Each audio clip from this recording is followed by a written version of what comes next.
Hi, Peter Boolkah here, and welcome to today's edition of the Transition Guide. Now, joining me today in the studio is Kyle Stout, who is founder and CEO of Elevate and Scale, a leading email marketing agency. Welcome, Kyle. Thank you for having me. So, yeah, email marketing, what an interesting subject. Now, many people say that email marketing is dead because actually there's been so many spammy emails. People that try to do email marketing really don't get anywhere fast. Do you believe that's the case, that email marketing is dead? Well, you're going to say to me, no, because you have an email marketing agency. But why do you believe that email marketing is still a valid strategy? I would say the main thing it really comes down to is that email marketing allows you to have a direct line of communication to your leads and customers on a platform that you own and control. So while we've had all these other exciting marketing and sales channels come about over the last 10 years, there are definitely things you should be doing. I'm not going to sit here and say that email marketing is the only thing or the most important thing. I believe in having a cohesive strategy, but there's a certain strength that comes with email marketing of being able to own the data. So you own the email lists of the people, so you can take them and move them to other platforms. And again, if you need to get a message out to people, you can always get them directly in their inbox versus if you're on social media or running ads, you're kind of at the whims of the algorithms to, try to get to people. And a lot of people who are following you might not always see the content you post. Yeah, that's an interesting point you raised, Kyle, because is there a danger with all these exciting platforms, be it Facebook, LinkedIn, and various others, that perhaps people have become lazy with their database and they've got used to holding probably data on platforms they don't own and they can't control the visibility of? A great example being LinkedIn. Yeah, it's fantastic having all these connections, but the reality is LinkedIn can can your account at any given time, and you really don't get much in the way of the stats of how much of your network truly gets to see your content and who it is very often. Yeah, so this is something I see very often. It's actually it's one of my favorite scenarios whenever a new client signs up and let's say they've had great success with social media and they're generating tons of sales from social media and other channels and they haven't done any email marketing. They've got this whole list of buyers because they haven't really been generating leads because they haven't focused on email marketing. So as long as the list is somewhat warm, I know, okay, we're going to be able to do a lot with this in a short amount of time.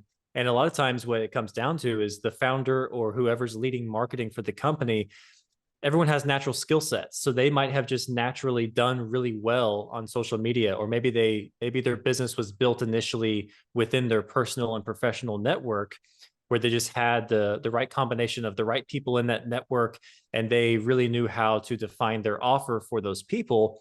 Right. But that skill set just didn't translate for them over to email marketing, and so they just haven't had success with it. So this is something that, yeah, like I said, it's pretty common.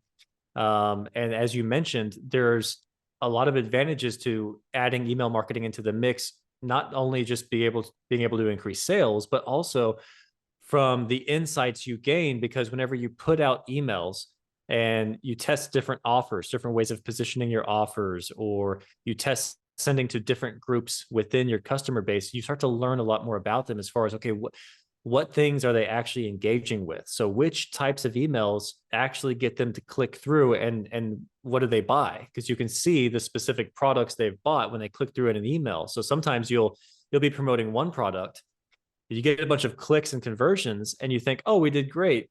And then you look in the insights and yes, you did do great, but they were actually buying a totally separate product that you didn't mention. So what you did is you just successfully got them on the site. And you can take that and say, oh, we need to do more emails about this product. There's clearly a lot of demand here that we're not tapping into. So there's just, if you're always, I think if you always have the attitude of always be testing as a marketer, and you treat every email potentially as a test. Like if you don't have to worry so much that every email is a home run, because Mhm. you can take what you learn from that, build on that, and then bake that into the strategy going forward. And I think you're absolutely right. And this is also making an assumption that the database you've got is warm, is clean, and is not trashy. One of the things that I have heard conversations about is obviously when the EU brought in the whole GDPR process, people are quite scared to harvest data from their LinkedIn or Facebook for fear that actually the way they may get that data will not be in line with GDPR policies or without the permission of the actual owner of the business. What strategies would you suggest people could sort of use in their business to actually start building that clean database so that they can market to? Yeah, you really need to be upfront, and you want to create some sort of offer or lead magnet, something that's going to get people into your email list. So just having the email list and saying, oh, we're going to give you exclusive content, it's not compelling enough. You want to have a free offer. So if you're a product business, it could be as simple as just creating a coupon code that they get for signing up, or it could be Okay. free shipping with their purchase, free gift with purchase, something like that. If you're selling services, it could be some sort of free training or some sort of PDF. I recommend, if you're selling services, whatever your lead magnet is, I recommend it being quick and actionable. So something that they can take action on right now. And a really important insight for building the list of the right people when it comes to this free offer, you want to be considerate of who is the ideal customer that I'm really targeting here. So for example, with myself, a business like mine, where I'm selling a service to people who need email marketing, if all of my free offers are really based around learning how to do email marketing, a lot of times those people are not my ideal customers. My ideal customers don't want to do this themselves. They want to hire someone else. So what they're looking for are more like insights and high level strategies as far as, what do they need to know? Why are these things important? And I don't really go too detailed into the how to do everything for those kind of offers, because that's going to target people who are the other email marketers out there for other companies who are just trying to get better at email marketing, and they're getting these free tools. So that's something Right. to consider. But yeah, that's really the best way, is to be upfront, is to create an offer, be upfront about it, and to just promote it often. So if you're on LinkedIn or Facebook or wherever, you want to be getting as many of those people from those channels over onto your email list by creating posts all about your free offer. Okay. And that's really stage one. Yeah, exactly. Because you got to start somewhere. You got to build the list somehow. And so you got to have something to get them in. And like you said, whenever you pull people's email addresses from different databases, it's not that that strategy can't work. It's just that you have to know going into it that most people don't like it. So you're not dealing with an audience that's super receptive. It's way better when you're dealing with people who consciously chose to be on your email list. And yeah, they might get annoyed with the emails at some point, but at least they, in their mind, they know, well, I did sign up for this, so maybe I should just unsubscribe if I don't want these anymore. Which is fair, which is fair. Exactly. So really, it's all about building the database first. Get the right data, put a compelling offer, get people to subscribe. How do you feel about buying data? Because I know, look, there used to be this really big, and I would call it was quite big about 5 years ago, where people were just selling copious amounts of data and people would buy it. Do you think in this day and age there is a marketplace to buy data? I think for other sales, sales and marketing channels, there's probably still a really great place. I don't know enough about those to speak to it. I do know that some people still do that for online advertising, for example, Okay. getting databases that are targeted and using those as lookalike audiences and things like that. For email marketing, I can say that I really don't recommend it, because I haven't really seen it work that well most of the time. A lot of times the data is not as good as it seems. A lot of times the emails, there's just a lot of invalid emails on there. A lot of emails people aren't using, even if they are valid emails. And again, they've signed up for something else that could be related to what you sell, but it's not your company. And so you just start off out the gate with people just kind of rubbing people the wrong way. And it's not to say that it couldn't work, but it's going to be a much bigger uphill battle. And it comes with some problems that people don't anticipate. So the thing everyone anticipates is, I'm going to send this email to these people that they didn't sign up for. I'm going to annoy them. Well, that's one of the most common problems. But here's the thing you don't consider. Because of all of those emails that are invalid and the emails that people aren't using, what happens is that's going to affect your reputation of your domain, and it's going to make all of your emails start going to spam and or just basically not ending up in the inbox, because you're sending all of those times you get that negative engagement reaction from emails that are just being totally unresponsive or they're invalid. Gmail and the other inboxes are making note of that, and that's seen as untrustworthy behavior. So they're less likely to have your emails go to the inbox for people who even signed up for your list just because you're doing that. So if you are going to go down that rabbit hole, one of the strategies that a lot of these people are doing nowadays is that they create a separate domain, completely different from their main domain. They send the emails from that domain so they don't risk their main domain getting damaged. And then, once people like engage or opt in or whatever, they might move them over to the other domain. So that's just kind of like a more advanced thing if you really want to go down that path. Yeah, but that surely is just circumventing the real problem. At the end of the day, don't do trashy behavior and you've got nothing to worry about. Yeah, exactly. I mean, at the end of the day, it's interesting that Google and are taking notes.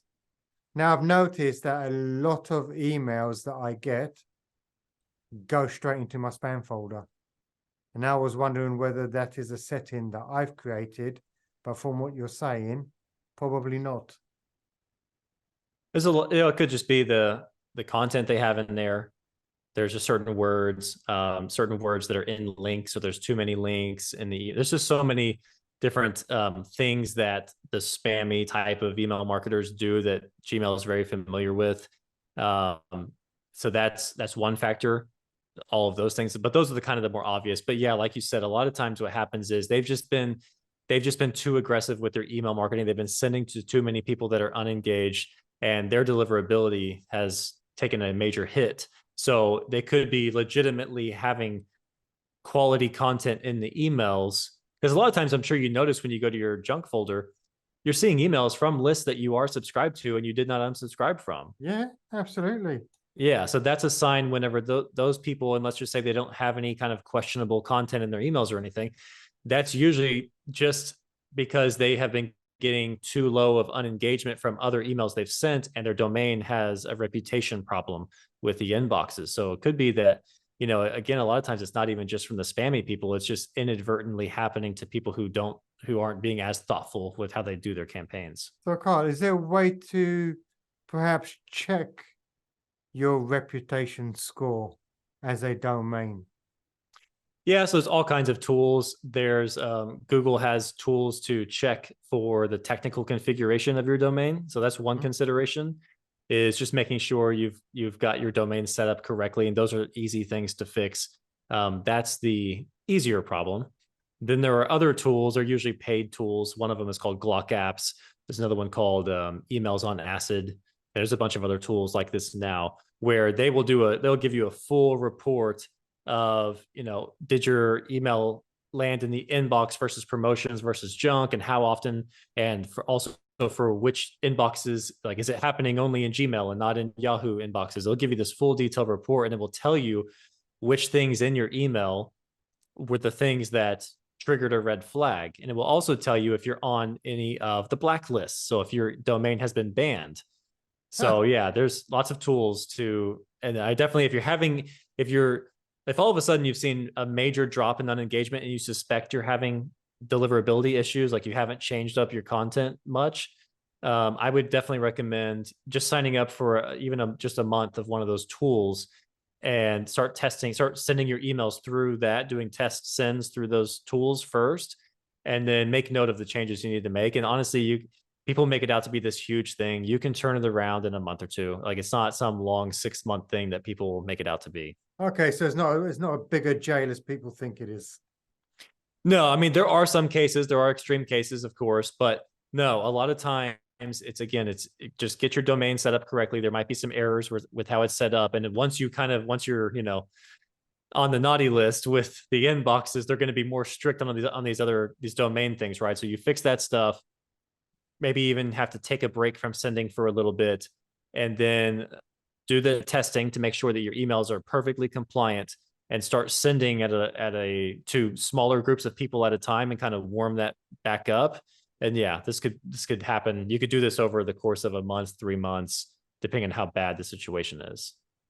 I mean, you do raise the point, though, that if you want to be a successful, serious and professional email marketer, there is an argument that you get these tools from the onset to make sure that you never fall foul.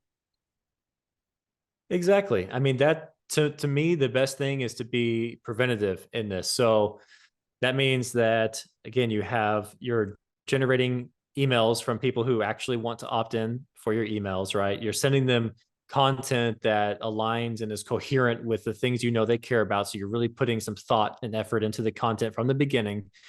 And then it's really about protecting those engagement metrics as you go along. So if you're sending more frequently and you notice a big drop in your opens and click rates, back off the frequency a little bit. This doesn't have to be this drastic, it's just because you have a few bad emails, there's no permanent damage. This is kind of a flexible thing where you play around with it. And one thing I would highly recommend as part of an ongoing campaign strategy is to start creating segments. So you can use a tool or a tactic called segmentation, where you create different groups of people within your list and start sending to those different segments instead of sending every email to every single person on your list.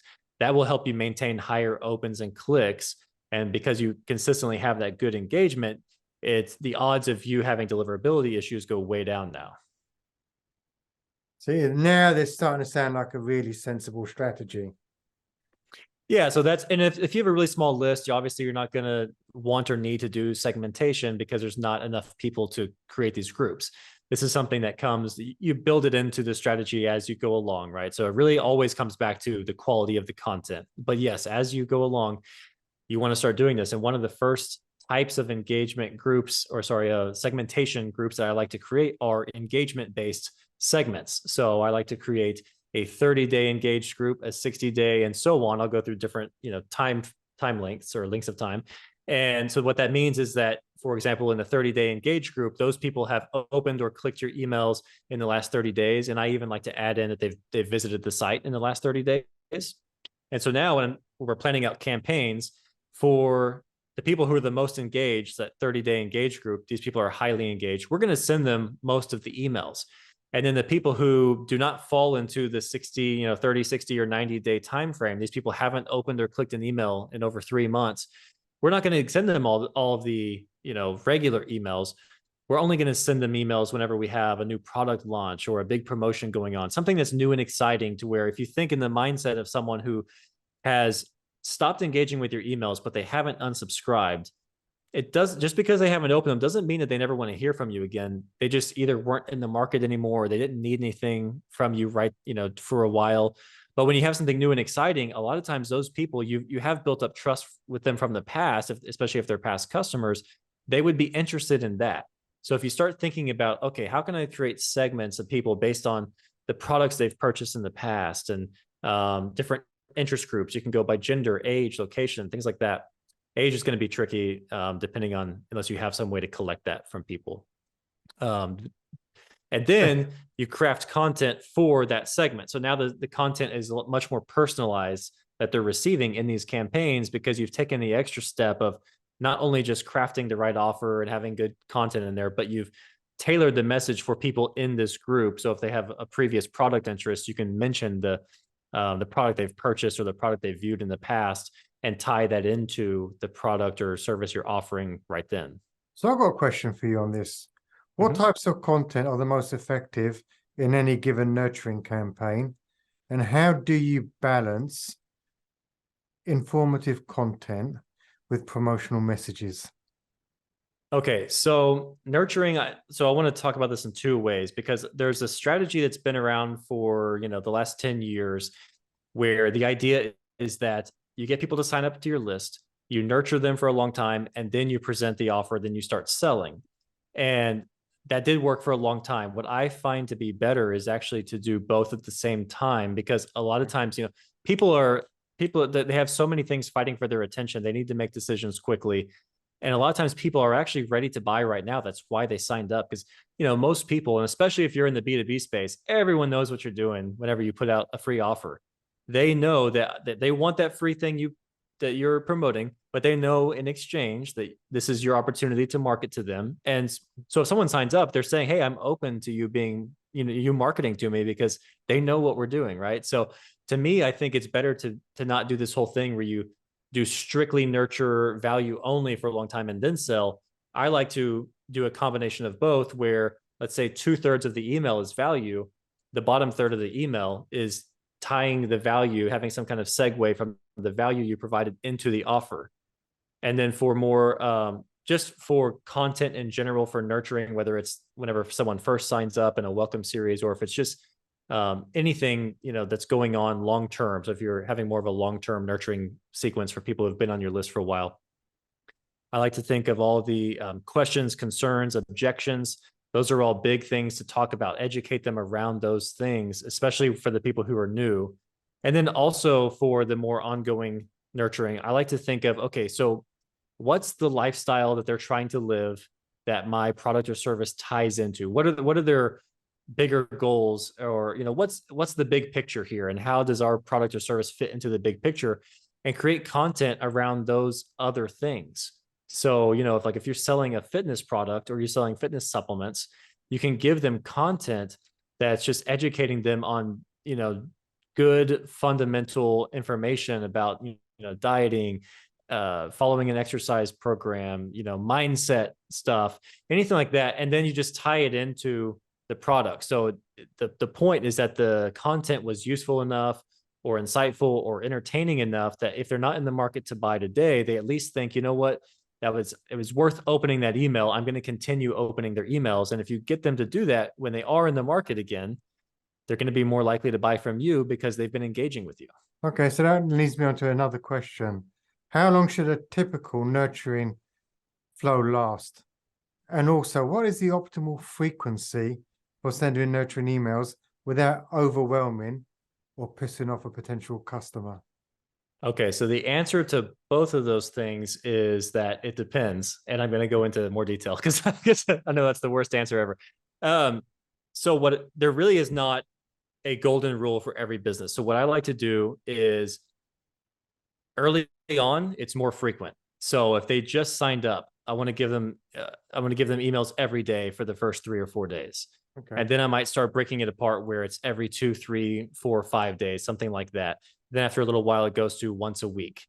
But the way you decide, because you're just kind of guessing at first. So the way you decide is you look at the metrics. So if you're going down the line, looking at your emails in this series, you look at, okay, where does the engagement really fall off?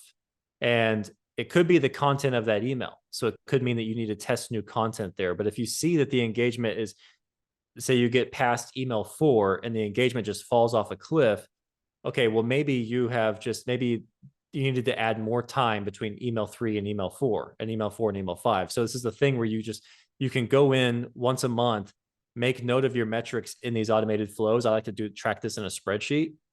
And every month you go in, and if you make changes, you make a note of what changes you made, as far as like, did you change the content of the email or did you change the time delay between the emails?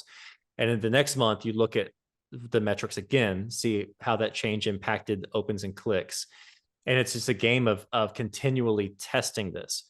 So So I was going to ask you, so the test and measure is really important. Are there any good sort of intuitive AI tools that you can start plugging into that perhaps does that analysis and gives you suggestions perhaps on where you need to do your tweaks?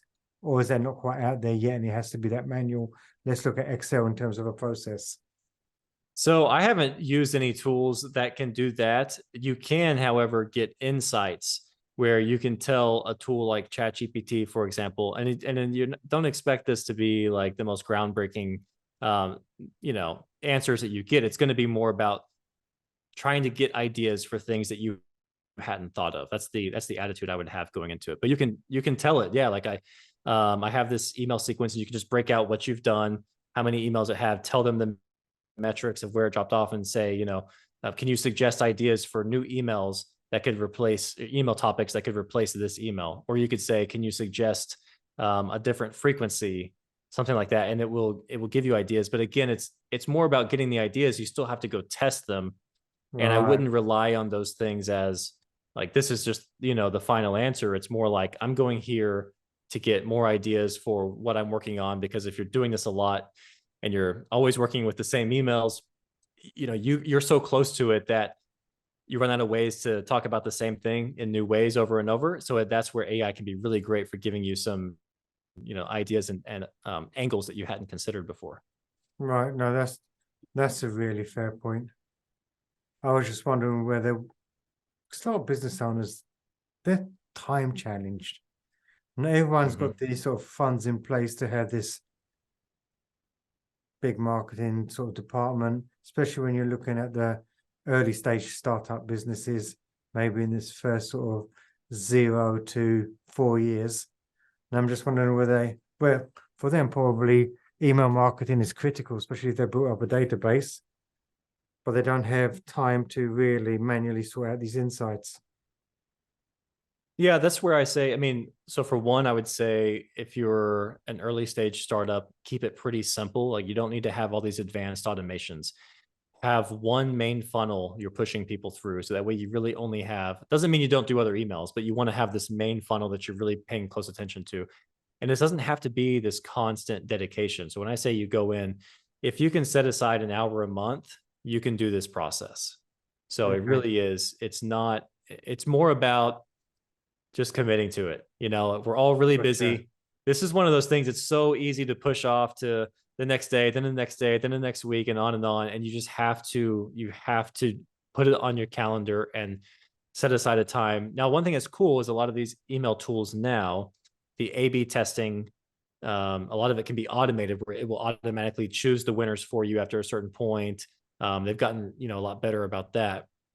But I do recommend at least going in once a month and checking it. And if you have a simple funnel where maybe you're only dealing with, let's say, less than 10 emails in the whole thing, creating it's going to take a little bit of time, but managing it, if you just go in once a month, it's really not as big of a burden as it might sound like. Yeah, it just sounds quite overwhelming for the initial stages where you set it all up and get it ready in the first place. Now, you talked about email sequencing and a bit of testing to find out exactly what frequency you should send people.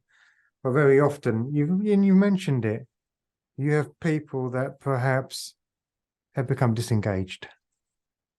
So they're still sitting Yeah. on your email list. They haven't unsubscribed, but they are disengaged. What is your go-to strategy to get them active again? So first, I like to actually give them a little break.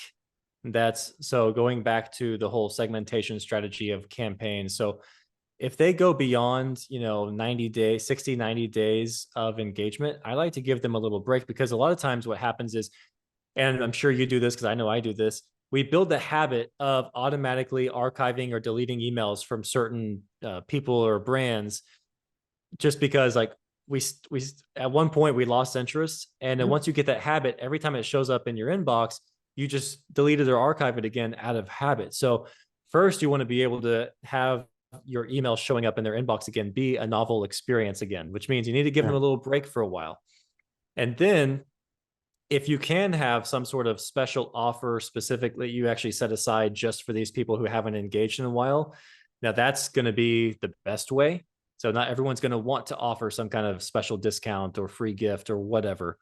But if you can give them a break for a while and then show up again later, and I like to wait, let's say, take a break between, the 60-day and 90-day mark. So I won't be emailing people who haven't engaged in the last 60 days on an ongoing basis. And I set up an automation that will trigger at, let's call it the 90-day mark or the 120-day mark, where they get enrolled into this. And you show up with something exciting. So it could just be, it could be an offer. So it could be like a discount promotion, something like that. Or it could just be something that's tied to a previous purchase. So, and the messaging can be fun. It's like, hey, we haven't heard from you in a while, or you haven't heard from us in a while, whatever. But make it kind of fun, like addressing the fact you haven't emailed them in a while and saying, hey, this is why we're showing up. We have something exciting for you. And that is a lot of times you would be surprised how people will just get right back into it after that. They'll either make a purchase, or because they've engaged with that email, they start getting your other emails again, and they get back into the rotation and they start opening and clicking again. Okay, so it's important to make sure that there's a planned break and not keep on emailing them and really run the risk of being blacklisted. How negatively impacted are you, especially like in the holiday season, when people have the autoresponders on saying they're on vacation? Does that have a negative impact on your campaigning? Is that something to consider? No, in fact, so for Black Friday, Cyber Monday, for example, that's the one period of time for the whole year where we take all our normal rules and we just throw them out the window, and we say, send this to everyone who's on the list. So we do, I mean, sometimes we'll craft certain, if the company wants to craft certain offers specifically, like for VIPs or something, for example, of course, then we, exclude and do all that. Otherwise, for the big offers, certain periods of time, like these holidays, we will just go after everyone and we will be more aggressive. And because we've been so safe the entire year, we've never really seen any negative impact from that. I mean, so autoresponders don't damage your trust score with email? Not that I've seen. I've never seen it significant enough. No. Okay, cool. That's probably one thing I always considered. If I'm getting 30 or 40 out of office responders, does that mean that the email sort of providers think, okay, this is not getting through, let's put them onto a blacklist? No, well, the email does. So what's interesting is the email, and I have to look into this. I don't want to give I don't want to say the wrong thing here, but so they do receive the email. The issue is that they didn't open or click the email, right? But they replied to the email. So I don't want to say this as a fact because I need to look. I've never actually thought about this very specific thing about the autoresponder, but in general, a reply to your emails is considered a way higher value engagement metric by the inboxes. So if someone opens your email, that's good. If someone clicks your email or buys, that's great. If someone replies to your email, they see that as, that's like, to compare it to social media, that would be like someone liked, commented, and they shared the post, like the type of feedback. Right. So, but I can't say for sure. So that's when someone manually replies. I don't know if the inbox reads the auto reply in the same way. That could be interesting, actually, because if that does count as a positive, you want to double down during the holidays. Yeah. So I've actually never looked into that, but I'll have to look into that though. What do you think are the key elements of an effective marketing email in terms of content design and call to action? So for me, the most important thing comes down to first understanding your ideal client or customer and really understanding their wants and needs and speaking specifically to them, because a lot of times we are too general with our messaging and we're trying to please everyone. And so if you're using segmentation, or if you just know that you're targeting a specific part of the market, you really want to make a point to speak specifically to them. Now, as far as the length of the email, it just depends on what works for your business. So both can work. I would say in general, though, you want to have shorter paragraphs, shorter sentences, make it very easy for people to skim the email. Because I will tell you that for how much work you put into writing an amazing email, most people, the vast majority, are not going to read the whole thing. They're going to read the headline, they're going to read the call to action button or link or whatever. And if you have a PS on the bottom, they're going to read that. That's actually the thing, is people tend to read those things first. If they like what they saw, then they'll go back and then they'll read the email. So you don't want to have these lengthy essays. You want to think about, being short and punchy and effective with your copy. No, that makes total sense. Which metrics do you think are most vital for measuring the success of an email marketing campaign? Well, for me, it always comes down to sales for business owners. Like we can get people to opens are the easiest thing to inflate. That's the easiest thing is to trick people into opening. And you know what? If you trick them into opening, nothing really happens much. Like you have to deliver on the subject line, meaning that you can't just use clickbait to get them to open. So Which for is quite me, often used. yeah, exactly. And because people they're so concerned with open rate, which I would consider more of a vanity metric in email marketing. And I would say that, of course I said sales is the best priority, but really the metric that's consistently the most important, I would say, is click rate. So click rate, it's a lot harder to get a good click rate than it is to get a good open rate. And whenever your list stops engaging with your emails, you're going to see your click rates fall before your open rates fall. And the reason why the click rate is important is because, again, we are trying to generate sales. So if they don't click through, they're not going to go buy. And it's not always even selling. So like if you're just trying to get them to go consume content, if you're trying to send them a link to a podcast or a blog or a video or something, if they don't click the link, then they don't see the thing that you're created you put all the work into creating the email for in the first place. So that's the metric that I find to be the one where you got to watch that, because that will tell you what's going to happen next. So as click rates start falling, a lot of times revenue starts coming down afterwards. I mean, it might not be instantly, but all that said, dealing with dealing with businesses, I mean, there are a lot of businesses where they don't have the highest click rates, but they generate a lot of revenue from their emails. So Okay. they just have a really big list. So that's why I say, I mean, look, that is that's why people do email marketing, is that they want to have a consistent, reliable sales channel for their business. So I would say, you don't want to fall into the trap of patting yourself on the back because you have amazing opens and clicks if you're not getting the main goal that you set out to do. Which is one of the challenges around social media, that people go for very much the false vanity metrics, when actually, to your point, the ultimate ROI are sales. Yeah, exactly. How do you, considering you've been in the industry for a long time, how do you see the future of email marketing evolving, especially with emerging technologies like AI and machine learning? What I see, and I don't think we're near this yet, and I haven't seen any tools that promise to do this yet, but what I believe we will have in the future is fully automated email marketing that's done by AI, where let's just say that you decide that you want to make an announcement, or you want to launch a product, or you're going to offer a promotion, whatever it is. Like you'll still be deciding the topics of the emails, or at least you will have the ability to do that. And then your email service provider will have AI that writes the copy, does the design.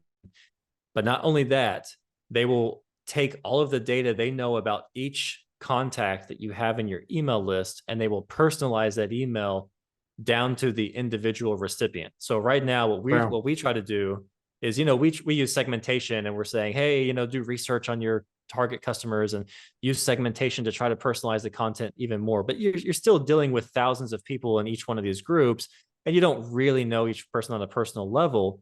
But all of these online tools, they know every website we go to, they know everything we're purchasing on any website. And I think it's going to get to where we are all receiving individually personalized emails, to where it's showing us the exact content we want, and it's pitching the product to us in the way that's the most persuasive to us personally. So you honestly believe that AI will evolve to the point, because it doesn't do it at the moment, like you said, where it's going to be able to give context, not just content?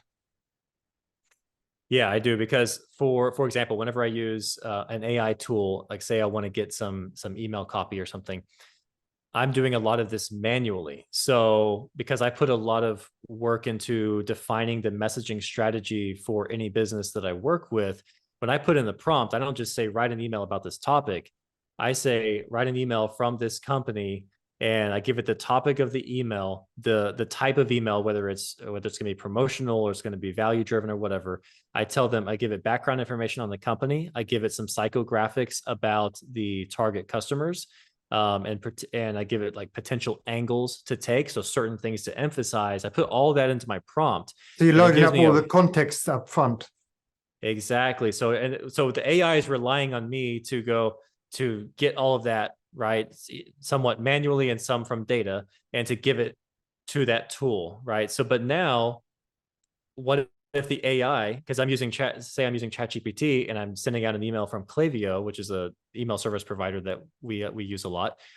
What happens whenever the the AI tool is just built into Klaviyo and it already has all of the past customer information? If you think about Klaviyo, for example, it's a major email service provider. They're one of the biggest players. They're probably the number one tool for e-commerce businesses. So on the back end, they know these same people are on hundreds of different email lists. So they know the purchase history of this person across hundreds of different businesses. They know that their web views, which products they viewed, which content they viewed from hundreds of different companies. So they could take all of that, and that would provide the strategy for the messaging for the email. So I can see right now with what we have how it could be done.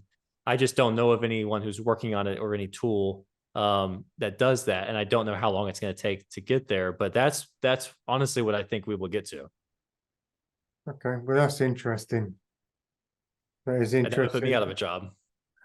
Yeah, and that's the thing, isn't it? Really, it's starting to understand where is it going, and some of it is exciting.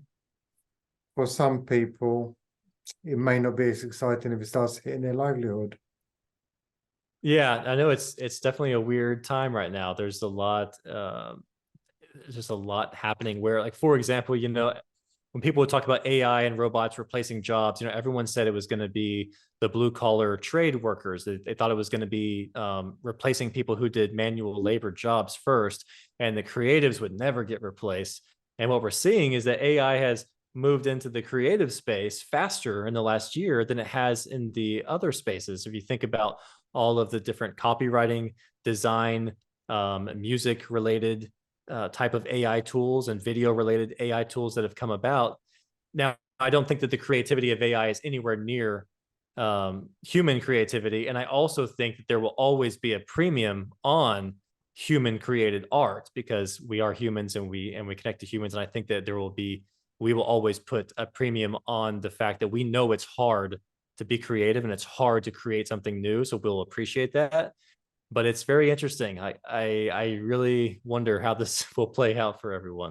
Yeah, and I'm wondering whether or not it's going to be a replacement of humans or whether it will be an enabler for productivity. So it will allow humans to do a lot more in the same amount Yeah. of time, utilizing the tools. Because I suppose you look at it, I'm sure people were a little bit when the washing machine first came out, the microwave, the dishwasher, that automatically changed the dynamics of many households. Now, Yeah. even to this day, washing doesn't do itself. Although you may have many automated steps, it's been an enabler to free up time. I do wonder whether we'll find that balance where AI does the same thing and actually you still need that human input. Yeah, so that's what I wonder because I really see it now as, like you say, an enabler of productivity. And that's one reason why I would say, although I have concerns about, especially a lot of the like just big picture, outside of my job, but big picture life stuff as far as AI taking over. Um, I wouldn't say I have fear about it though, because I do see it as something that really adds value as far as productivity to what we do versus feeling a threat to it replacing us. Doesn't mean it won't replace us, but I view it as something that does help our productivity, like you said. And I don't know why, I guess I have a gut feeling just because, like, humans have always resisted change and innovation. And then it integrates into our lives. And then we get to a point where we're like, why would we ever want to live without this? Which I see us heading towards. Uh huh. One final question I have for you. What do you think are some of the biggest challenges business face in email marketing today, and what can they do to overcome them?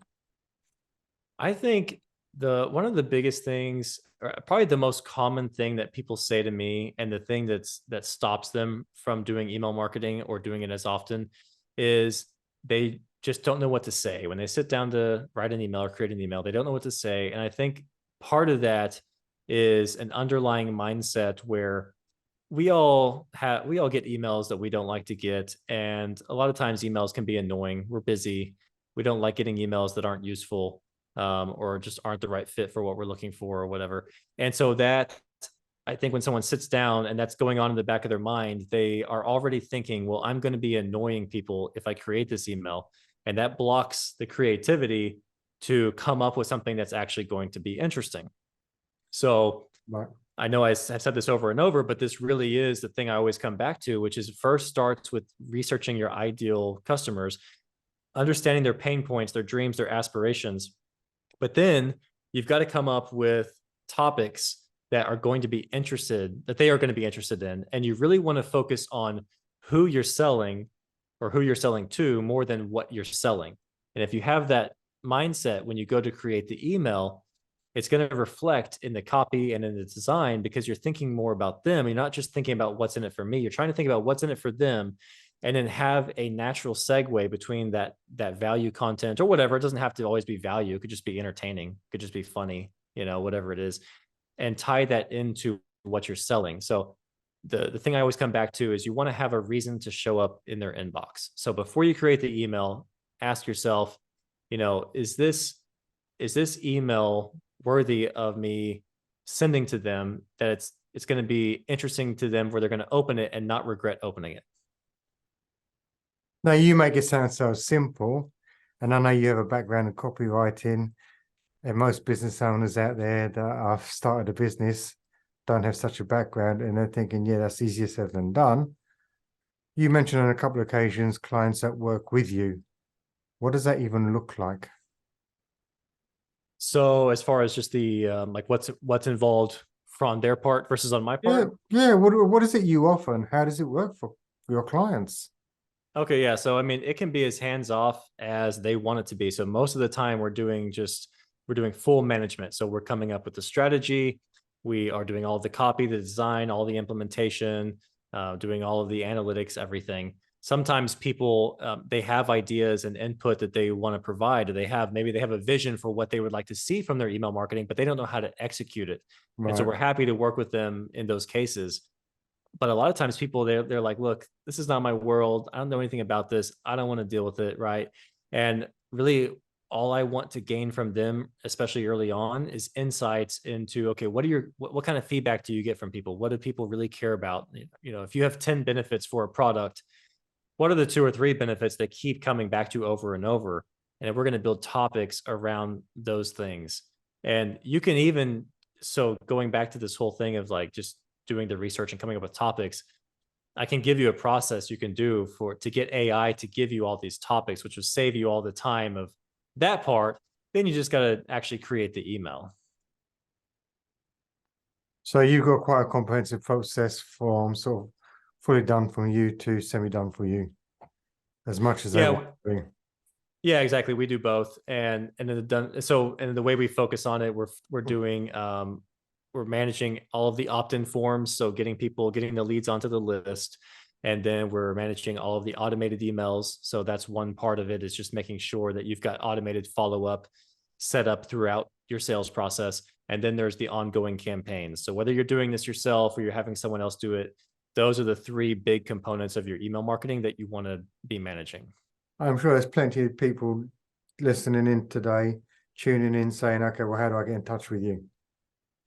Okay, yeah, the best place to get in touch is at elevateandscale.com. And otherwise, if you're just looking to learn more about email marketing and you want to get some content around there, the place where I'm putting out the most content is YouTube, and it's the same handle, Elevate and Scale. Perfect. Thank you so much, Scott. Carl, it's been really interesting. If you've enjoyed today's episode and you got great value, please make sure that you like it, because that helps us with YouTube. Subscribe so you don't miss future episodes, and also share it with other people that could benefit, because we want to get the word out. And if anything today's resonated with you and want to talk about it in a bit more detail, head over to Boolkah.com and get in touch. Carl, you've been an amazing guest. Thank you so much for being on today's episode. Thank you so much for having me. It's been a pleasure. And remember, failing to learn is learning to fail.